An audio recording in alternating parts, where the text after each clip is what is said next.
బాలీవుడ్ లో రామాయణం, తమిళంలో మరో 2 చిత్రాలు. మరి టాలీవుడ్ సంగతి ఏంటి అంటే ఇంతకాలం సైలెంట్ గా కనిపించింది సాయి పల్లవి. కానీ ఇప్పుడు పల్లవి మూడ్ మారింది. తెలుగు చిత్రం కమిట్ అయ్యేందుకు రెడీ అవుతోంది.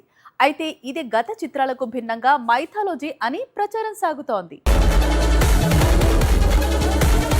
తండేల్ తరువాత సాయి పల్లవి తెలుగులో కొత్త చిత్రాలేవి కమిట్ కాలేదు. కోలీవుడ్ లో మాత్రం ధనుష్ సరసన ఓం అనే చిత్రంలో నటిస్తోంది. మరొకటి మణిరత్నం దర్శకత్వంలో ప్రేమ కథా చిత్రం. ఇందులో విజయ్ సేతుపతితో జోడీ కడుతోంది సాయి పల్లవి. మరి టాలీవుడ్ సంగతి ఏంటి అంటే కిషోర్ తిరుమల దర్శకత్వంలో విమెన్ సెంట్రిక్ మూవీ చేయనుందట. కిషోర్ తిరుమల అంటే నేను శైలజ, చిత్రలహరి, భర్త మహాశయులకు విజ్ఞప్తి లాంటి చిత్రాలు తీసిన దర్శకుడు. ఈ డైరెక్టర్ ఇప్పుడు సాయి పల్లవి ప్రధాన పాత్రలో మైథాలజీ టచ్ ఉన్న సినిమా చేయాలి అనుకుంటున్నాడట. కిషోర్ చెప్పిన కథ విని సాయి పల్లవి ఇంప్రెస్ అయిందని సమాచారం. అయితే సినిమా చేస్తుందా లేదా అన్నది మరికొద్ది రోజుల్లో తెలుస్తుంది. బాలీవుడ్ లో రామాయణం లాంటి బిగ్గెస్ట్ మైథాలజీ మూవీలో నటిస్తూ సౌత్ లో మళ్లీ అదే జానర్ లో సినిమాలు చేసేందుకు సాయి పల్లవి ఆసక్తి చూపించడం లేదు. ఇందుకోసమే గతంలో ఎల్లమ్మ ప్రాజెక్ట్ నుంచి సాయి పల్లవి తప్పుకుందని ప్రచారం సాగింది.